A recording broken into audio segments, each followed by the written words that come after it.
So let's get to your Substack, right? So you wrote this Substack, MAGA, please, thank you, but MAGA, I don't know. Make the dollar great again. Oh, okay. Make the dollar great again. That's what I was that trying is. to be creative, Jimmy. Oh, I'm too dumb to understand. Of course, now after you explain it, well, you witnessed that whoever that guy was. Paul, Jared Bernstein. Scrambled your brain for a minute. Yeah. You know what I say to that? You know what I say to that guy? You're fired. Get out of here. You're fired. Okay. So here, let me give a little bit. I have a couple paragraphs from your Substack. And it says, if you think the financial experts are optimistic, think again. A recent survey from the CFA Institute found that 77% of investment analysts believe U.S. finances are on an unsustainable path. Over 60% say the U.S. lacks the political will to fix it. And almost 2/3 thinks we'll lose our reserve currency status within 15 years. That's what we've been talking about on this show with you and other people about BRICS and all these other economic power centers that are now forming to oppose the United States being the reserve currency. One potential solution, instead of focusing solely on drastic spending cuts or tax hikes, we could prioritize economic growth along with gut-wrenching cuts. Before any situation would exist on retarding the $35 trillion in debt, it would have to stop being added to. And that, dear readers, a Trump victory will absolutely restore sound and proven infrastructure back in the life systems Americans require for pursuing happiness. But I write this so no one lays back and awaits the grand revival that includes fixing the massive black hole in our financial structure. Why must the government spend? What is the source? That is how, whether you are 9 or 90, we can learn what the hell the problem sources from. Once we know that, then we know the truth. The black hole is this. Now, truly visualize this. You own a farm, a 10 million acre farm with 1 million workers from back in 1960. In 1997, you were just referring to this earlier. In 1997, 300,000 workers retired. They quit producing, and you must build them cottages to live in on the farm and pay them a little something so they aren't eating Alpo on the sidewalks. You now have a reality very different from how it all started. When Social Security was invented, there were 44 workers for every retiree. Today, there are 3 workers. Get it? The farm cannot function profitably anymore, so you borrow. You owe $4 trillion in the year 2000. Today, you owe $35 trillion. But damn it, when you borrowed it, it was from our financial future. Your debt isn't debt, it is death. You printed money, which kills the money already in existence. Regarding the potency of the dollar, it'd be like having a party and the bottles of booze that still have some in it, you add water to and fill it back up to full for your next party. Eventually, that's not booze, it's just dirty water. Our dollar's worth is 3 cents when it used to be worth 100. This has been the policy of all our government, all the presidents, and it will continue as it must, or it all stops. The whole damn show in America living would stop. Mathematically speaking, anyway, friggin' math, it does not bend, it breaks. And so the last paragraph I'll show you is, to fully restore America, one would have to restore its currency to wholeness. Can the dollar be made great again? If not, all that effort toward restoration of life systems happening within our dying dollar will not be the fundamental at the soil level change needed for real change to then spring forth. So explain exactly what you mean by that. So we need to restore the currency to our wholeness, but you don't think what Elon Musk and Doge and Trump are actually, do you think that will restore the dollar to wholeness, or it won't? No, it was a little tongue in cheek. It's so let's say the government budget, $7 trillion. Let's say that's 100 gallons of diesel, and that's how much we need to get from January to December. And next January, you fill up the tank with 90 gallons. You can't get to December. You're going to be pushing. So the economy has to have every dollar it's printed, or you can't experience the economy like you do today in most of our most of our fellow American brothers and sisters are experiencing the hell of our economy. You just don't hear from them unless you go into a small town and ask people when they're shopping for groceries what they think about, their groceries and for the week, and do they have to really get, tighten their belts and pick and choose? Are they eating a lot of ramen? Most of the country's that way. But most of the interesting people that make their way onto a camera or in front of a microphone aren't living that way. And so we don't really hear what they're like. George Clooney, is he struggling? Right. Does he even know where a grocery store is? Right. Right. And so when you're saying, what can a president Elon Musk do? They can cut spending, but that means the economy goes without money it is dependent on. It's like asking a heroin addict to just go with 3 shots a day instead of 4. If he doesn't get the 4th shot, he's going into Tourette's. He's going into shock. He's going into, delirium tremors. Can't function without the juice.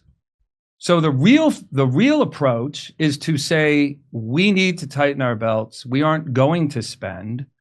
We are going to be in a world of hurt, but the rest of the world will hurt too. So if you're thinking, oh, well, if we don't spend $1 trillion on the military every year, we're going to get attacked. No, because we'll put China in ashes the minute we don't have all of our stuff there. And I'm not saying it could be easy. This problem has been growing for, a good 24 years, hardcore, since the turn of the century. So America is about people. It's about all different kinds of people, all immigrants of all different colors and races and creeds and belief systems and all different intellects and choice-making capabilities. And that's what makes America great already. America's already great because of the people that live here with all their diversity and things they want to argue about. That's what makes this country great. Make the dollar great, then we get our country back as what it used to be, where we then get to pursue happiness, because that was the main design of this democracy. This land was where we didn't have to live under a monarchy or stupid people with all their greed screwing up life for the rest of us. And that is not possible, because you can't get the government to send a budget to Trump for $5 trillion. They're not going to do it. And if Trump won't sign a budget, then the government gets to do continuing resolution, which was most of the years Obama was president. The Congress, after the first 2 years of Dems in the White House or the Senate and the House, they would send him budgets he wouldn't sign. So Congress just got the same amount of money with a slight uptick the next year. I don't know how you kill this beast. It can't happen from within. A bankruptcy is what you ought to be praying for. So, I mean, I'm still, so you're saying that if we do cut spending, then that will hurt the economy. It's like giving a heroin addict one less hit that day. So you're saying, but we need to do that? We need to spend less. So we're going to have to feel. Go ahead. Because if the currency dies, to me, I'm not a trained economist and I'm not a financial advisor. I've just done a lot of research, hoping that I'm explaining things correctly as I've built my 30s and 40s career into talking about precious metals and trying to find credibility for people's concerns that are already thinking they should protect their savings. If you lose the dollar, you lose the wealth. You lose the debt too. So if we threw the dollar away, things are connected, right? If you throw the debt away, the 35 trillion, and you throw the dollar away, you also throw the wealth away. So someone sitting there with $10 million in net worth, that's dollars, $10 million, a 3-penny dollar. If we make the currency great again, then the wealth slides on a sliding scale.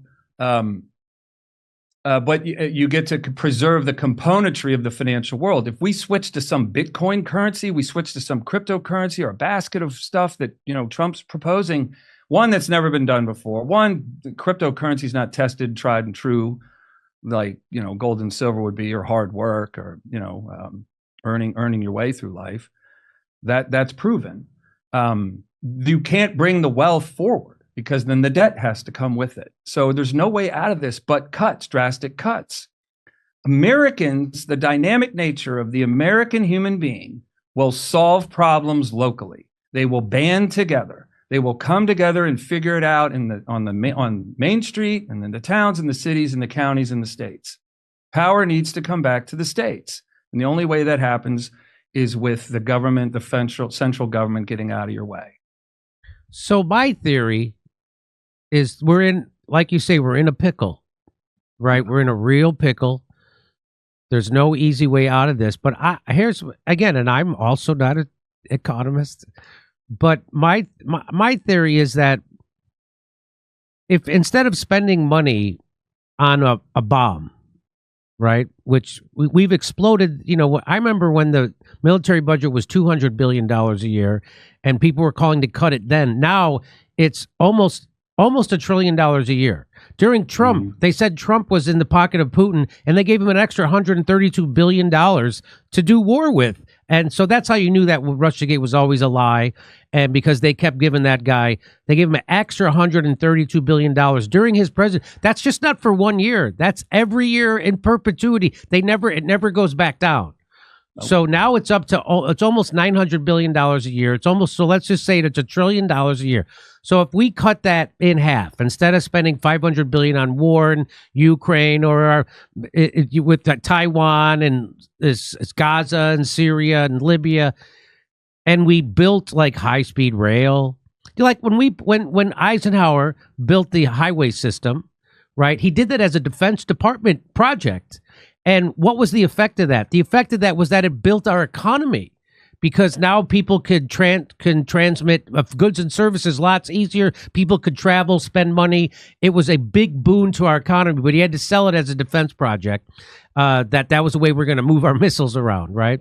But it turned out to be a great economic investment. So we spend that. So when we spend that $500 trillion on bombs, they don't give us anything back. We get nothing back for that. But if we spent $500 trillion on infrastructure, on stuff like this, for instance, high-speed rail, like that all the developing countries are getting except us. If we did that, that would grow our economy, and then we could grow our way out of this a little easier. And that's so. But now we're not going to do that. They're not going to. I'm telling you, Elon Musk is not going to cut defense spending because he gets defense spending dollars. So I think I don't see a way out of this, which is why I put my money in gold. I think we're heading for a crash. By the way, Ed Dowd. Oh, I should have him on with you.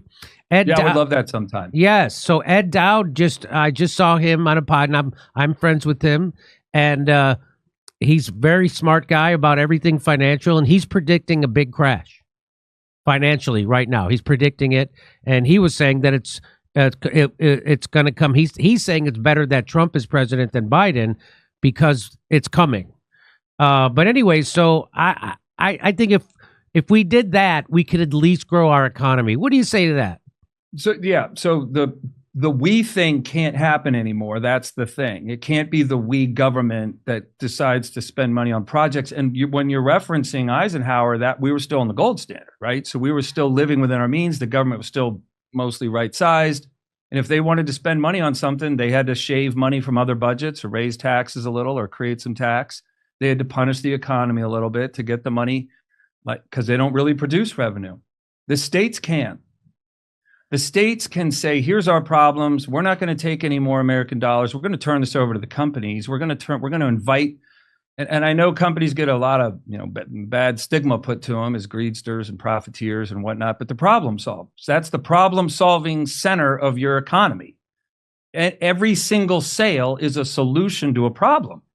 And the states can know their problems better than the government does. But everyone's living off that juice that comes from the government, and they have a very specific elixir. It's the kind that you can make out of thin air, and everyone's drunk on that.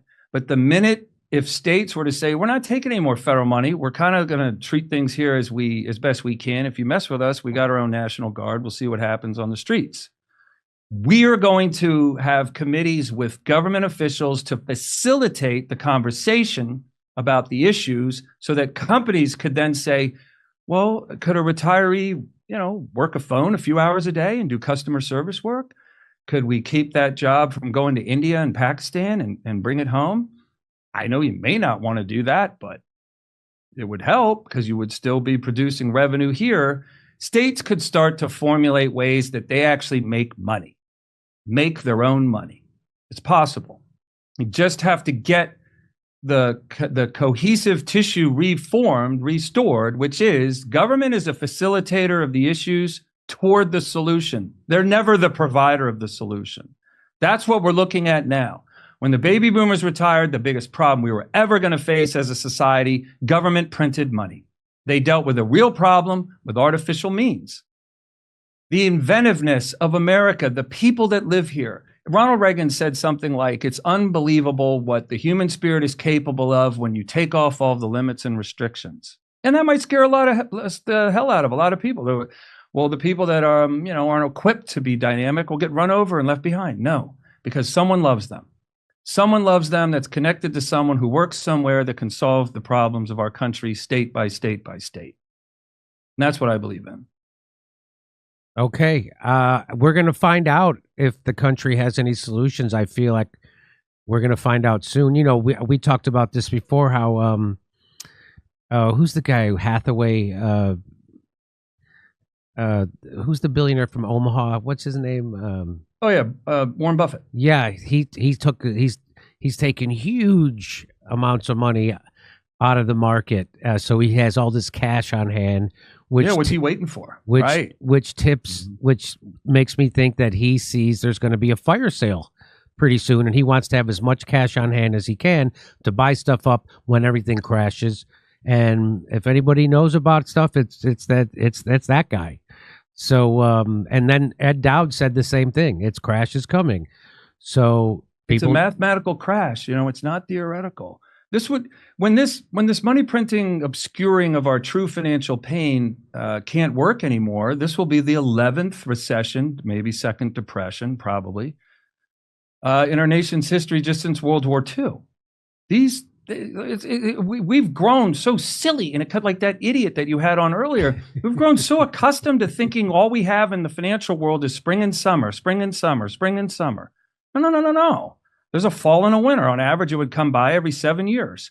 When the Fed intervenes and tries to prevent it from coming through, it might, from 2008, it might not be till 2030. It might be 2028 when it happens. Here's the last visual. It's not debt. I wrote about this once before. It's not, because Jimmy, if I borrowed $1,000 from you, you'd eyeball me kind of funny and go, all right, can you pay me back? All right, okay, when are you going to pay me back? What are the terms?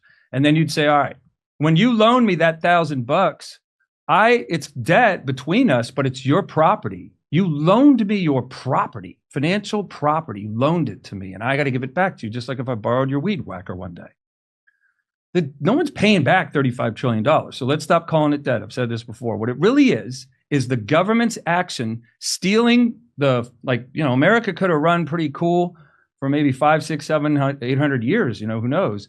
They're stealing money from the year 3000 and bringing it into 1970.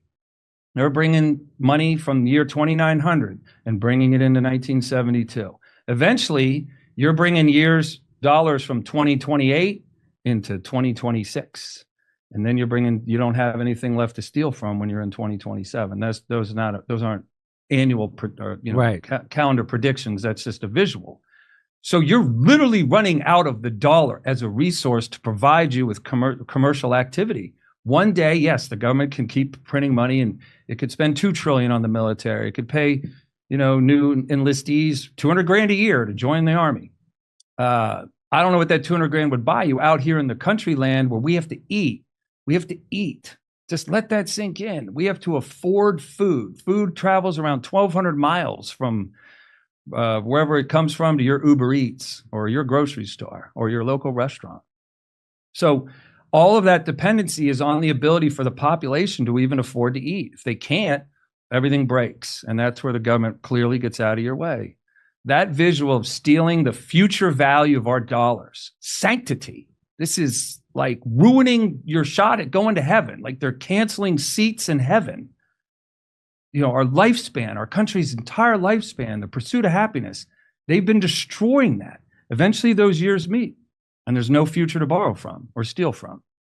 It's not debt, it's theft. And all I know is that, we went through some big inflation recently, and even though the official inflation numbers are down, those prices didn't come down. Those prices went up, and then they just stopped going up. That didn't come back down.